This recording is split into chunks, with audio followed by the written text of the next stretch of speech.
Hey, y'all, Pastor Emil here with another episode of Sweet Jesus. Taste and see that the Lord is good. Ice cream is sweet. Honey is sweet.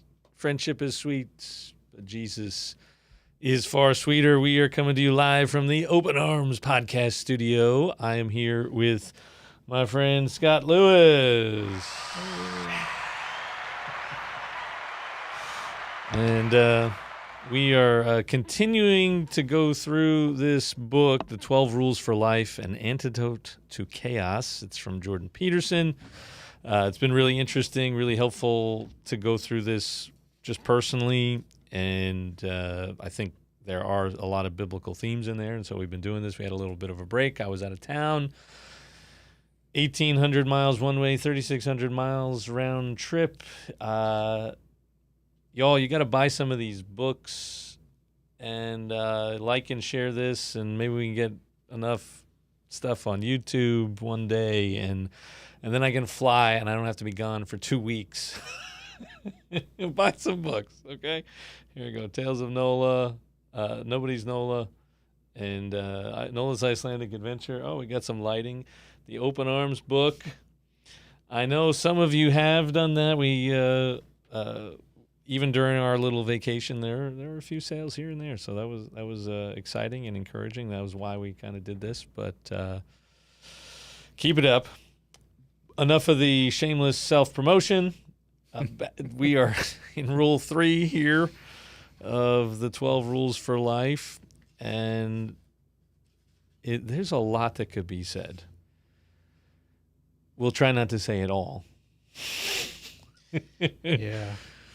But make friends with people who want the best for you. Make rules with people who want the best for you. So that's Rule 3. And what are your thoughts on that? What did you take away from it? I had a thought when I was reading it that I guess I come across this concept however long ago it was, and I realized that maybe I wasn't being the best of friends because you don't necessarily, I wasn't necessarily celebrating my friends' successes, right? And then not necessarily in maybe always intentionally doing that. I have this I guess way of expressing myself sometimes where somebody says something fabulous and I'll say, really? Like a questioning that something maybe really happened, and it kind of deflated their, no, that couldn't have happened. No way, or whatever, probably not the best word. So I realized that I should probably, speak more intentionally. And he talks about that in some of the later chapters. Choose your words wisely or carefully or whatever. So Yeah. That's going to be later we discuss. But anyway, that was one of my thoughts anyway when I saw that. So then I tried to improve that, and I tried to be happy, not try to be, but I try to speak in a way that I'm, affirming their successes or their happiness or whatever. That's really good. I've had a similar thought. I was sort of having this before I read the book and this rule that, maybe I wasn't really that great of a friend. Mm-hmm. So, yeah, that definitely, and I'm sure I'm not you're not terrible friend, in my opinion. Yeah. I've been working on it for a while. Well, maybe I just got you at the right time, and boy, whew. Yeah. Yeah. Go ahead. No, well, and then I also probably learned that some of the people that I may not have been feeling that good about their successes, maybe I shouldn't have really been friends with them. Not that there was really anything, wrong or bad, or try not to judge them or whatever, but for some reason, oil and water or something like that, maybe. Let them go their own way and I'll go my own. Wish them success, hope, good things, but, anyway, that was the other, I guess the opposite side of that. It could be revelatory, right? Like, if you're really that upset about somebody's success, then maybe there's like oil and water, like you said. You're just not a fit, and that's okay. This idea of people of peace, which I think you got here at Open Arms before I got here, and maybe Janet's getting a little bit of it now again.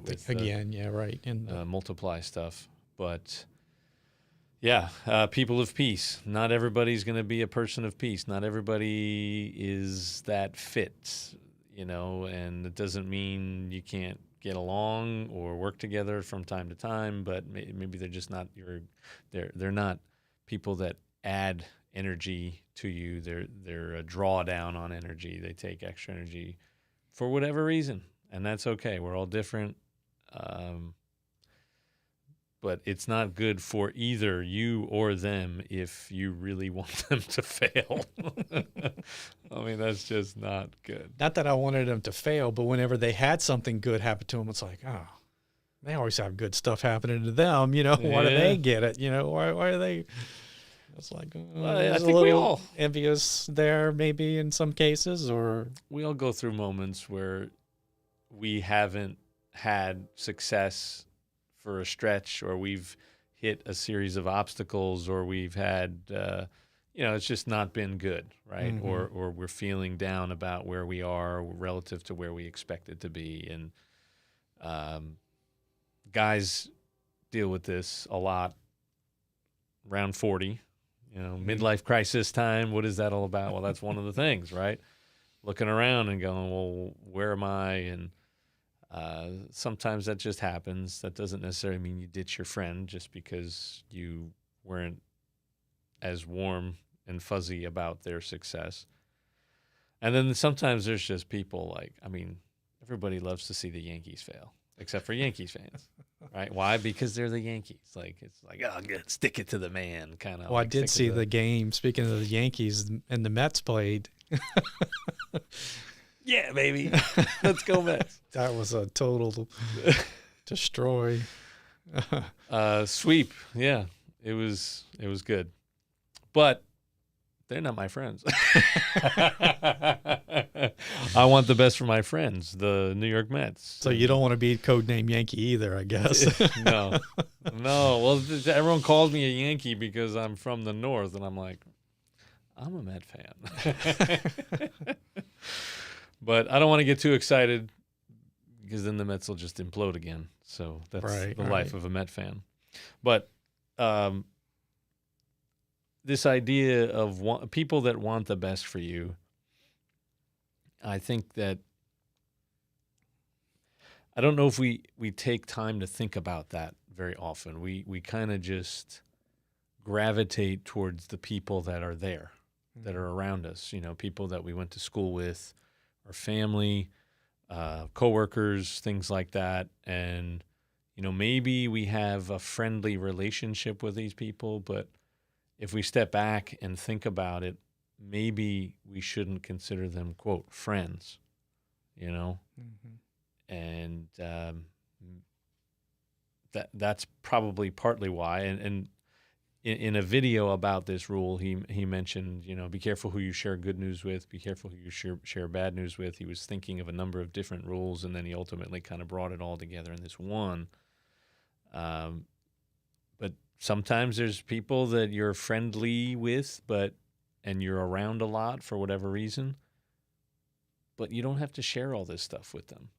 You don't have to rely on them for sort of the emotional support and encouragement that you would hope for from a friend.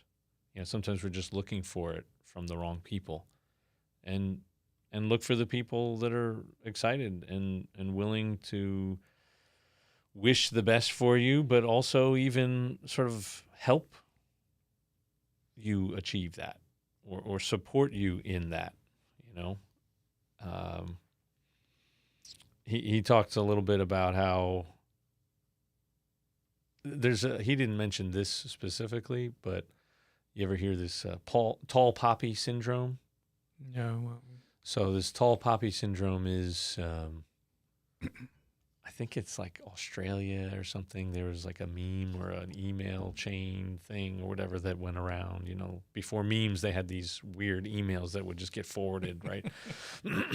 And the tall poppy thing is that, I guess, in a field of like poppy plants or whatever the heck these things are, every once in a while, some grow up above it and they just chop it down and make it level for whatever reason to make it look a certain way, or maybe it wasn't anything to do with what happens in real life. It was just a symbol for what people tend to do, which is when someone rises up, they just chop them down to make them just like everybody else.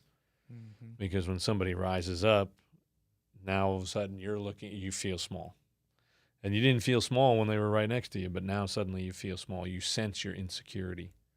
Mm-hmm. And you just got to be aware that that's a thing. They're going to try and keep you down. People are going to try and keep you down. People are not going to wish the best for you. And look for people that will. And I think those people are going to be fewer than you probably hope, right? Like, we got all these people who are friends, but really the circle is a lot smaller. A lot smaller. Mm. I don't know if you agree with that or not. I think so. I guess based on my personality, I probably have a smaller group of friends than some people do. Mm. So I know some people, they'll count 100 people as their friends. Yeah, wow. And I don't really do that, but that's fine. Not that I don't like these other people, just I wouldn't count them as that. I don't either. Well, when you know so many people just because of what you do, right. I stand up in front of a lot of people on Sunday mornings, and I have for 15 years or so.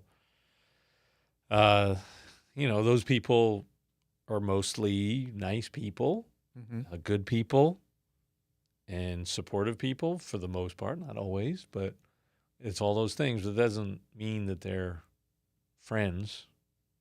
You just can't. I mean, Jesus had 12 disciples. Yeah. And then out of the 12, he had 3 that were sort of his inner circle, Peter, James, and John, right?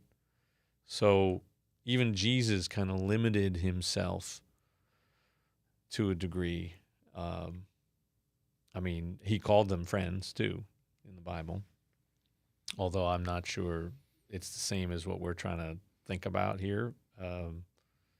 Wanting the best. I mean, obviously they wanted the best for him. They were pretty upset when he went to the cross, but that was the best for us, which was the best for him. I don't know if we could spend a lot of yeah. I don't think they realize it. That's a whole messy situation. But have you had people? So you were talking about the friend not being a good enough friend, but have you had people that you realize were kind of knocking you down and kind of not really looking out for you, that you kind of had to say, you know what, not my friend? I couldn't think of an example of that in specifically, but I have seen it in other people. Not necessarily doing it to me, but he gave the example in the book about say you've just quit smoking and then you go hang out with these friends, right?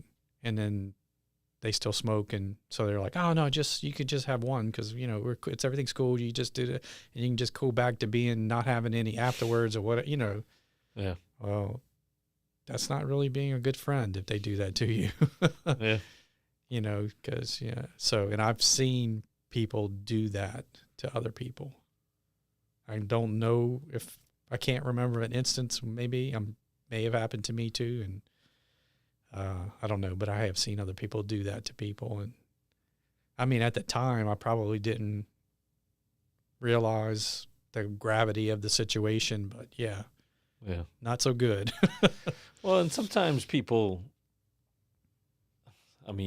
the friends I know from high school and college, I mean, that's just what I mean, they're just busting your chops, they're just constantly, that's never going to stop. Right. But I think if push came to shove, they would want good for you in most cases, but they would still screw with you a little bit, It's true. just because you've done it to them, like Right. like this. There's something about that but he actually talks about that, right? I mean, it's not just who wants the best for you and is going to tell you everything you want to hear, but also people that are going to, how did he say it? They're not just going to wish you well when you're doing good, but they're going to stop you when you're kind of going off the rails. Mm-hmm. They're going to say, hey, wait a second, this is crazy, So it's not just everything's wonderful and, Patting you on the back or yeah, whatever. hey, you're awesome and you're awesome and you're awesome. We need people to tell us those things, I think. When they say, I'm going to hold your beer, say, no, I'm not. Don't do that. No. Hold my beer. No. I Don't know do I it. can slap that bull on the backside and get away with it. You idiot. What are you thinking? Yeah. But then some people like, yeah, do it. Do it. And those are not your friends. Right. Those are not your friends. I mean, especially if it's something that's going to get you potentially killed or at least put in the hospital for a while. Mm-hmm. So these are some Bible passages on friendship. A man of many companions may come to ruin, but there is a friend who sticks closer than a brother. Proverbs 18:24. Right, and he actually talks about family sometimes is they know you for so long. They know so much about you. Sometimes it's hard to break out of a certain, frame in their minds. Mm-hmm. A friend who sticks closer than a brother. Proverbs 27:17. This is kind of a classic one. Iron sharpens iron, and one man sharpens another. One person sharpens another. I think that's true. How are we helping each other sort of get better? If we're hanging around people that want the best for us, hopefully we want the best for them, and that all works to our collective advantage, right? Greater love has no one than this, that someone lay down his life for his friends. That's Jesus, John 15:13. He actually, in the book here, he cautions us against helping people that are like helping too much. Mm. He has this whole big thing about Trying to remember that. people choose friends who aren't good for them for other reasons too. Sometimes it's because they want to rescue someone. This is more typical of young people, although the impetus still exists among older folks who are too agreeable or have remained naive or who are willfully blind. It's only right to see the best in people. The highest virtue is the desire to help, but not everyone who is failing is a victim, and not everyone at the bottom wishes to rise, although many do and many manage it. Nonetheless, people often accept or even amplify their own suffering as well as that of others if they can brandish it as evidence of the world's injustice. There is no shortage of oppressors among the downtrodden. Even if, given their lowly positions, many of them are only tyrannical wannabes, it's the easiest path to choose moment to moment, although it's nothing but hell in the long run. And when it's not just naivete, he says a little bit later, the attempt to rescue someone is often fueled by vanity and narcissism. All right, so maybe if you're hanging around people who don't necessarily want the best for you or aren't good for you or are sort of like down in the dumps, sort of, sometimes when you're trying to rescue and raise these people up, it's really all about you. Yeah, what's the movie?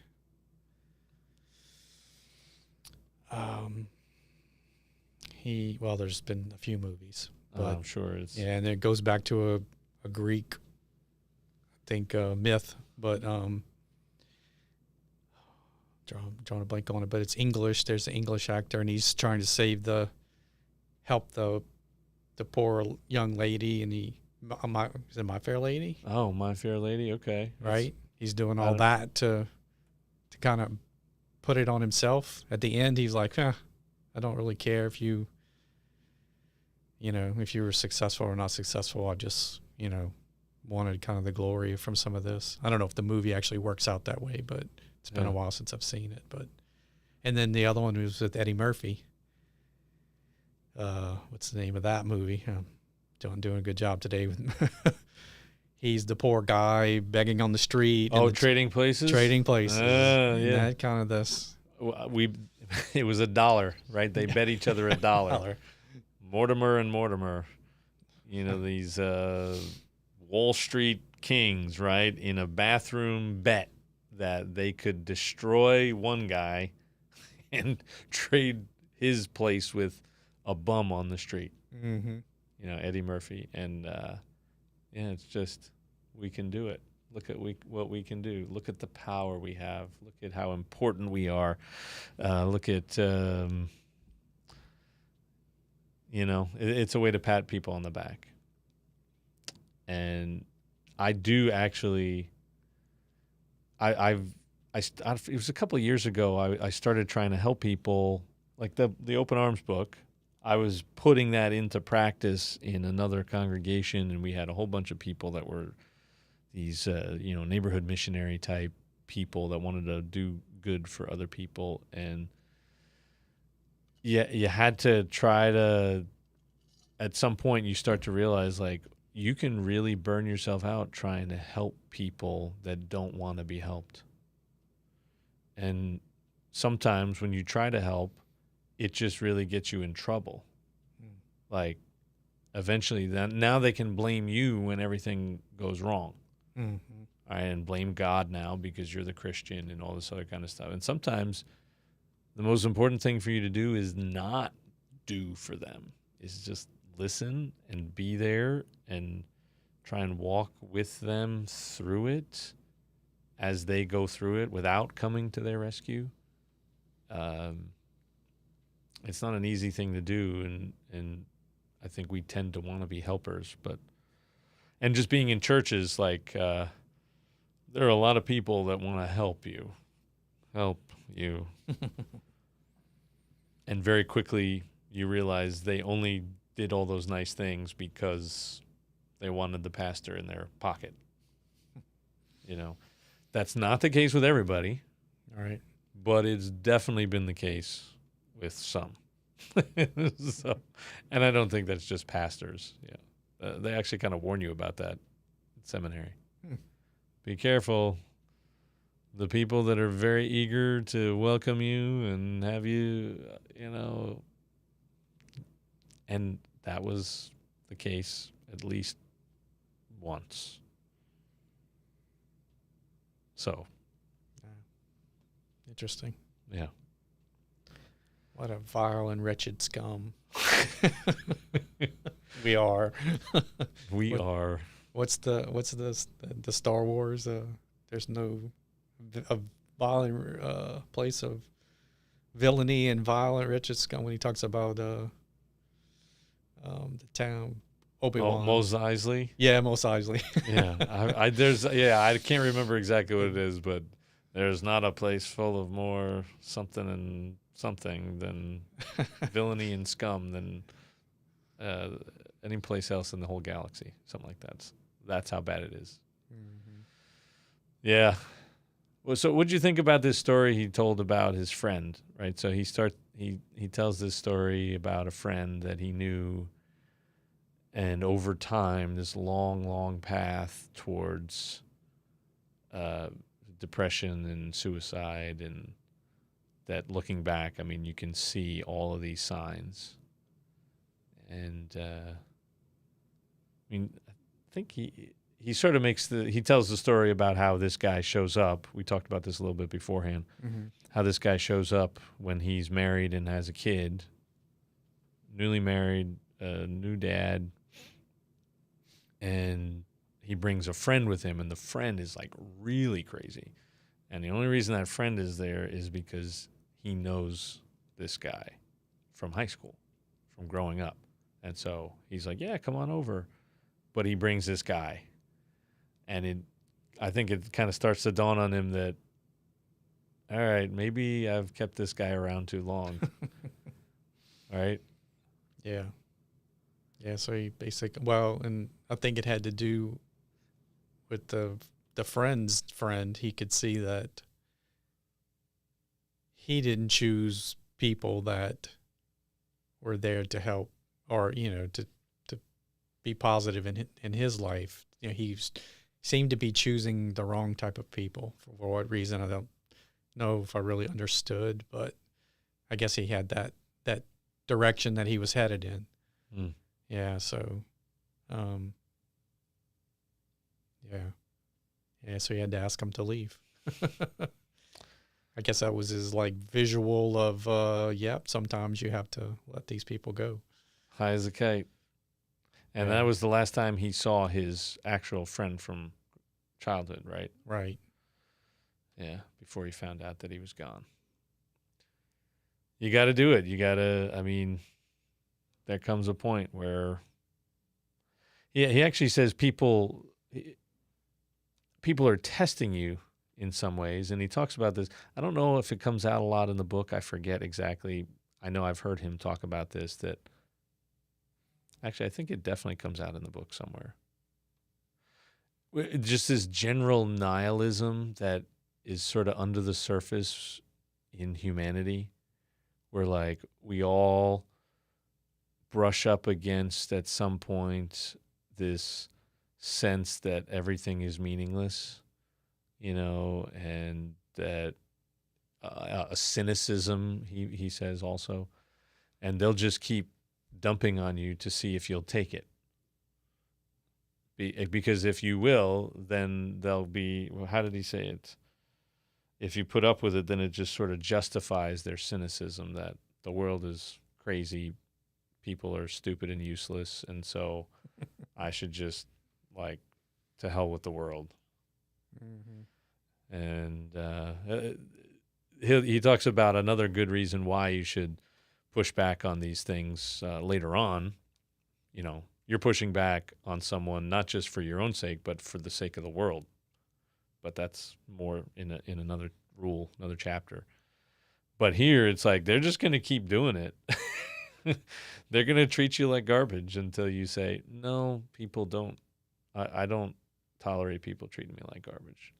Which goes back to the previous, right? Right. Treat yourself like someone you're responsible for helping. If you're responsible for helping a person who's getting bullied by somebody else, would you counsel them to stay in that relationship? Would you counsel them to keep taking that? If it's your kids, would you say, oh yeah, just keep letting them kick you in the teeth?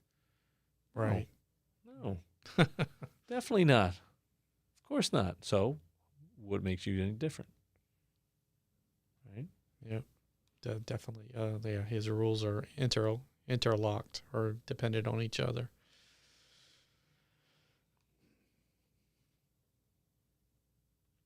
So we were talking a little bit earlier, we're dealing with kind of a mess right now. Just people get cranky sometimes. People are unpleasant and all that. And it was kind of stressful. I was on vacation, and I don't take a whole lot of vacations. Basically, it's family, and so if the family's going somewhere and we can tag along, that's basically what we do. Unfortunately, now it just means we have to travel days and days and days and days. Like I said, buy some books so that I can fly next time. I'll be back faster that way, I promise. Anyway, so it's sort of just this mess kind of is continued to balloon and spiral a little bit. It's actually fine, but it's fine because I had people who wanted the best for me. I've been in plenty of situations, plenty of congregations where you think there are people that want the best for you, but then you realize that, well, they want the best for you just as long as it is also still the best for them. Mm. And then as soon as they want really what's best for them, or what they think is best for an organization or for somebody else or whatever, and then all of a sudden you're kind of like out to dry, or they're not strong enough to say hard things that need to be said. They'd rather just do like what he was saying, it's only right to see the best in people. The highest virtue is the desire to help. Like, just, oh, no, they're not that bad. Like this perpetual, like, coating, candy coating of everything, Mm-hmm. And then this situation, and I felt pretty good about the whole thing. Maybe it's experience, but I think it's also, I had a few people that I knew I could talk to, and I did. And when I did, it was like instantly better. And then there were people that, start working with and helping and sort of bearing the burden with you. And it's like, oh, yeah, this isn't the end of the world. And there are people that recognize what I recognize, that we've done everything we can do. We're doing the best we can. We're taking the right action, right steps, all that sort of thing. Sometimes people are just crazy. Sometimes people just, you just run into these problems and you got to deal with them the best way you can. But again, it's that having a sense that people are for you really does make a huge difference, whether they're friends or not. Like, I wouldn't necessarily say that we're not friends, but you got a team, Mm-hmm. Employers, employees, all that kind of stuff kind of makes that friend thing difficult sometimes. But as a pastor, I know I live in that. I've lived in that for a long time. It's always like that. Never going to change, just messy. But they want the best. We all Mm-hmm. kind of want the best for each other, for Open Arms, for whatever. And just having people that have your back is tremendous. It's like one of the greatest things. More Bible verses. I'd stopped at some point. I forget why. A friend loves at all times, and a brother is born for adversity. Proverbs 17:17. Ecclesiastes 4. 2 are better than one, because they have a good reward for their toil. For if they fall, one will lift up his fellow. But woe to him who is alone when he falls and has not another to lift him up, or is with somebody who just kicks him while he's down. If two lie together, they keep warm, but how can one keep warm alone? And though a man might prevail against one who is alone, two will withstand him. A threefold cord is not quickly broken. Do not be deceived. Bad company ruins good morals. Therefore, encourage one another and build one another up, just as you are doing. 1 Thessalonians 5:11. The previous one was 1 Corinthians 15:33. Oil and perfume make the heart glad, and the sweetness of a friend comes from his earnest counsel. Faithful are the wounds of a friend. Profuse are the kisses of an enemy. Proverbs 27:6. There's definitely a Jesus connection there, Yeah. Betrayed with a kiss. Whoever walks with the wise becomes wise, but the companion of fools will suffer harm. That's Proverbs 13:20.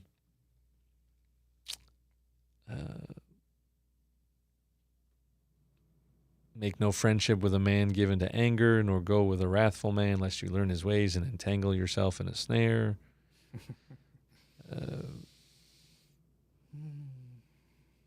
So, yeah, there's a lot more. As you wish that others would do to you, do so to them. But isn't the reverse also true? Like, it would be wise to be around people that are going to treat you the way you want to be treated. Right? Now, as a Christian, we're that's never going to be the case always. They persecuted me, they will persecute you. Blessed are those who are persecuted for righteousness' sake, right? So that should happen. But because life is that hard, that's why we need, right? But wasn't there also a story about if you go into the town and Oh, yeah. Yeah. Shake the dust off your feet. Luke 10, Matthew 10, I think, both the sending of the 72 people of peace. I was thinking about the little video that Jordan Peterson had when he was, explaining this, and he said, yeah, just because you decide that this person is not the person you need to be around doesn't mean you need to push him in a ditch and kick him a couple of times on the way out. Yeah. Maybe you don't need to be around them that much anymore. Yeah. Well, I think we kind of talked about that at the beginning. And yeah, you work with these people, you go to Thanksgiving dinner with these people, but you just start to give less of yourself to that, right? I think is what it is. There's a passage in John 2. Maybe you remember we talked about this when we went through the Gospel of John back in, I don't know, years ago now. John 2, shortly after he has turned water into wine, it says that Jesus, his disciples believed in him, but Jesus did not entrust himself to them because he knew the hearts of men. And I heard somebody talk about this verse one time where they said, there's a certain part of you that is not meant to be given away to anyone other than God, right? So like God gets all of you, in part because he already has all of you. I mean, he knows everything. He knows your thoughts, your heart. That's just sort of a fact. But then sort of what you do as a human, we have this tendency to want to give ourselves to things. We are made for worship. We're made to sort of worship something other than ourselves, although sometimes it is ourselves, right? Something other than God, I guess. Yeah, something other than God, right? Which could be yourself. But we're made to worship, right? And so that takes many forms, especially if we don't have God. So love the Lord your God with all your heart, soul, mind, and strength. Why? Because you're made to worship something with everything you've got. And if it's not God, it's going to be something else.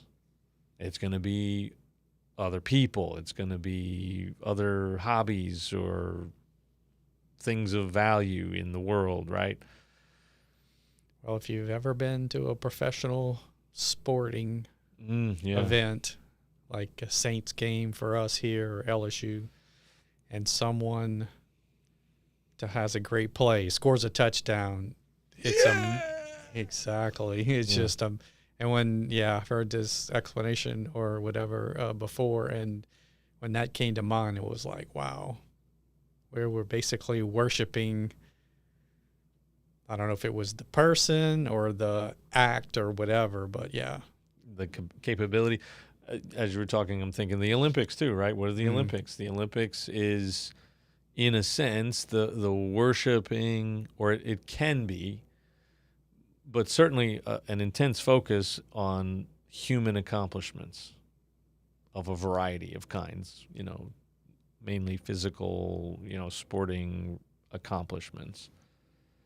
That's not necessarily bad in and of itself. Human achievement is a good thing. I think human achievement is helping the world in a lot of ways. It doesn't always help the world. But generally, I think we tend to be doing things to help. We're trying. Most people are trying to do things that help.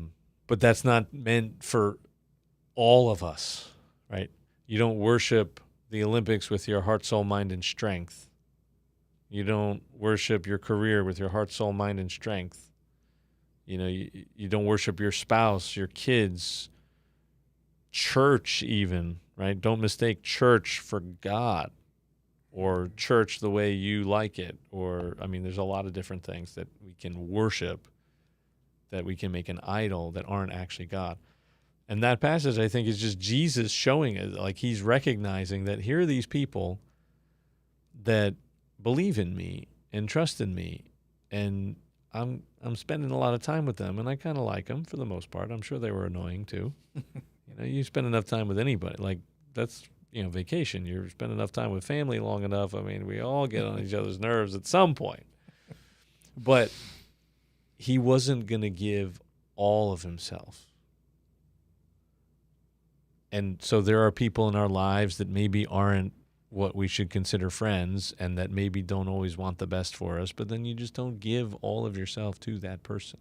Well, you don't give all of yourself to anyone other than God, but then you don't give that next level of, friendship without doing some vetting, like trust but verify and all these other things, right? Like, take it easy and wait and see. And who's to say it doesn't change, right? That happens too. So. The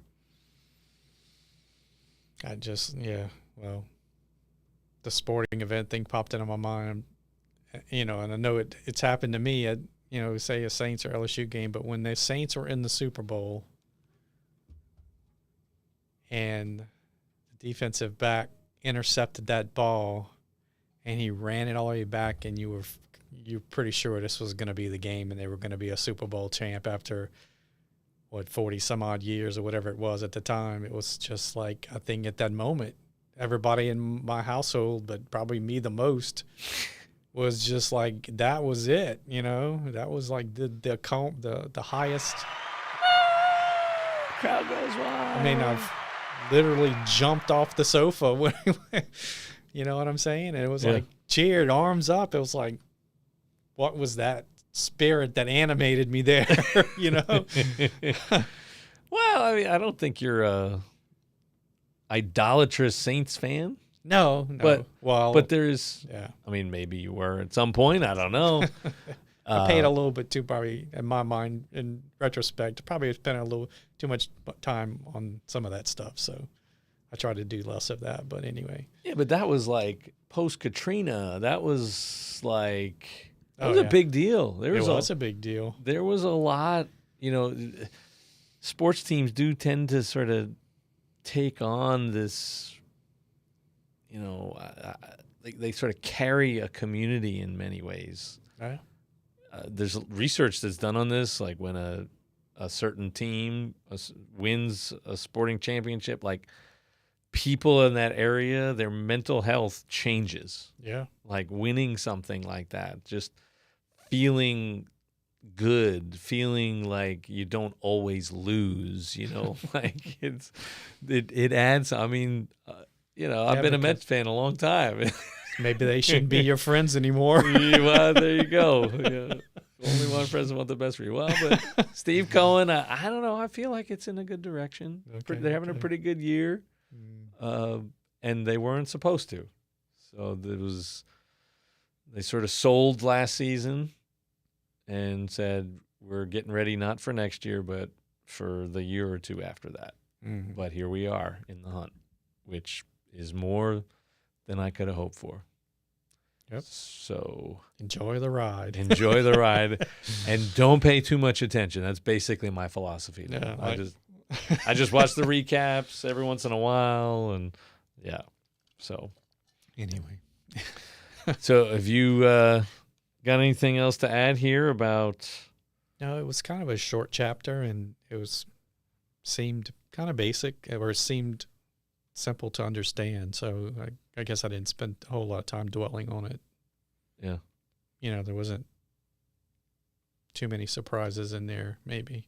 And maybe because I had kind of discovered like that concept earlier in my life. So not that much earlier. Should have been earlier, but. So you figured this out before Jordan Peterson? How did you figure that out? Like it just sort of, you stumbled upon it, or? Yeah, I think I stumbled upon it. It might have been something else that I was reading at the time or whatever, or saw or whatever in a movie or, some form of that. But something that made me think along those lines. But it's always good to, you have a lot of thoughts.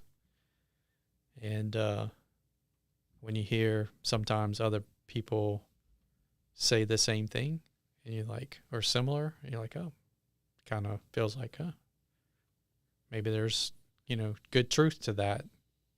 Not always, but There's wisdom in the counsel of many. yeah. Yeah. There was something, I don't know, I'm going to forget it now. So let me think a minute. But yeah, he had said something else. I was listening to one of his podcasts earlier, and it ran out my head like that fast. Old man. We were talking about that before we got started. And apparently I'm not allowed to call myself an old man. Not yet. No, I wouldn't do that. You can definitely consider I guess you can throw yourself definitely in the midlife area, though, in the arena, at least entering the tunnel, going out onto the field. As hard as that is to I definitely feel like an old man sometimes. And my kids are always calling me an old man. Oh, yeah, they do that. Old man fingers. Old man feet, or old man ears, or, you get the hair that starts coming out your ears. Do you make the old man noise when you get up out the chair? Oh, yeah. Oh, yeah. Bend down to pick something up. They say you really know you get old when you bend down to pick something up and you look around. Is there anything else I can do while I'm down here? That's good. So you're not quite there yet. So maybe not. I don't know. Well, anyway, yeah, definitely an old man. So people that want the best for you. 1 Corinthians 13 has, it's the love chapter, right? Love is patient and kind. Love does not envy or boast. Is there a friend who's not constantly like, man, I want what they got? Like, I say everyone like, oh man, that must be nice. I'd like to have that too, but it's not like a envy thing. right. Which is not to say that I've never had that, but yeah, no envy or Just depends on how long it sticks around, I guess, right? yeah, or one's a temptation and one's a rub it in your face a little bit. That's probably gonna make you a little. Or you walk cranky away and about it. dwell on it for the next 6 months. Yeah, that's not good. That's not good. That's definitely a problem. Love does not envy or boast, right? So he talks about this a little bit. Maybe it was the video, maybe it was the chapter also, but this idea that like if you tell somebody something good that happened, do they then have to tell you something better that happened to them? Mm. Like, oh yeah, you'd had that. Well, let me tell you this story. Like, and the constant one-upmanship, positive and negative, right? So like when, oh man, I just had the worst day, and like, oh yeah, you think your day was bad? My day was worse, right? Like, or even if they're talking about what you said, they make it about them somehow, Yeah. right? That I think is, this is helpful for figuring out friends. It's not arrogant or rude, right? Puffed up like, oh, well, you should be like me. Does not insist on its own way. It's not irritable or resentful. So that's the flip side for when you do well, right? It's not like, ugh. I don't know if that's the only thing. Resentful is also unforgiveness, bitterness, I would say, as well. It does not rejoice at wrongdoing,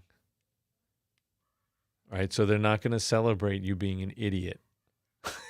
All right? Right. Not rejoice at wrongdoing, but rejoices with the truth. They're going to tell you things. They're going to risk the friendship for your good because they want the best for you, even if it means that they have to lose your friendship. Yeah. I mean, that's true with kids, which it's probably the truest of the right? That's the most difficult. It's easy to say, "Oh, oh, you did. Oh, that's awesome. I'm glad you had that success." But that's easier, Yeah. than somebody who's doing something and you take a risk by telling them when they probably won't Receive it well. Yeah. Yeah. Well, and sometimes you just got to wait. Sometimes it's just not the time and you're not the person. Right. There is an element of that also. But you got to judge those relationships. How strong of a relationship do you have? Do you have that ability to speak into their lives? And if you don't think so, then you got to wait and you got to work on that, I would say. That's more like missional thinking. Mm. That's not a friend. It's more like being a friend, even if you're not receiving friendship sort of thing, Mm-hmm.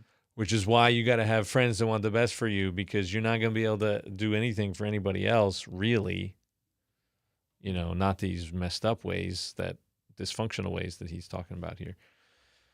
But you're never really going to be able to serve anyone else if you don't have true friends, even if it's just one or two people that you can rely on to be there to want the best for you and support you and let you vent and let you, which is what I was talking about earlier about how just like a present, somewhat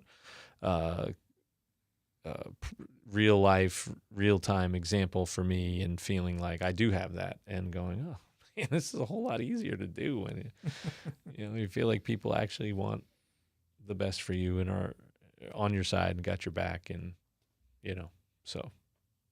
But yeah, I think that's a great passage for a lot of things to think about. Love and friendship and relationships, kids even, which is another chapter that we'll just have to hold back on for now. But short chapter, short discussion, or maybe not so short. Yeah, I lose track of time. Any final thoughts? No, I do not have any final thoughts. Okay. All right. Well, then we'll leave it there, and we'll do another shameless plug here.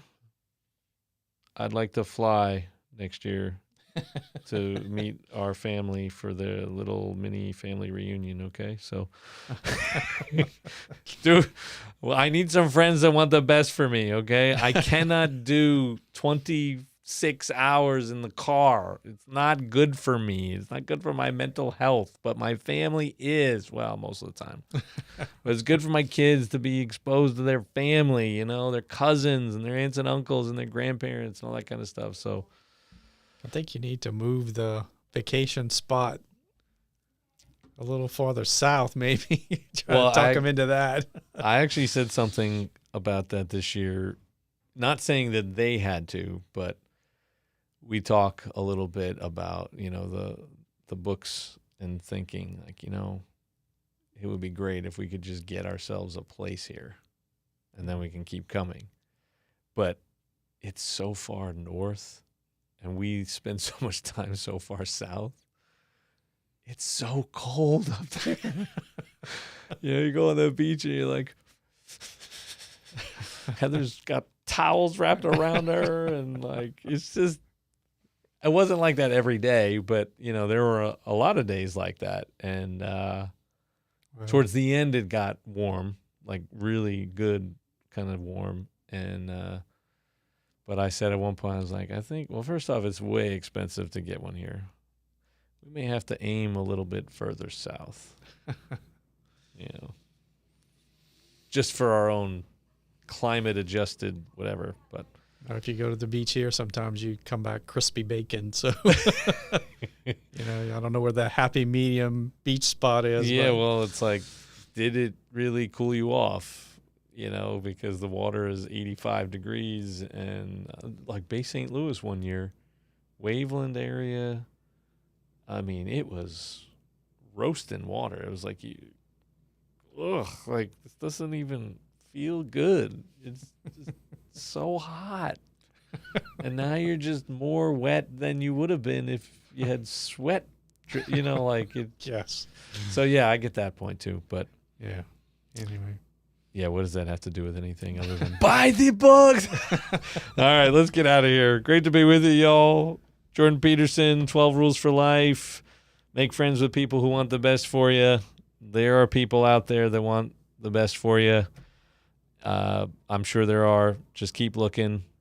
And we'll catch up with you next time with rule number 4. Should we give them a sneak peek?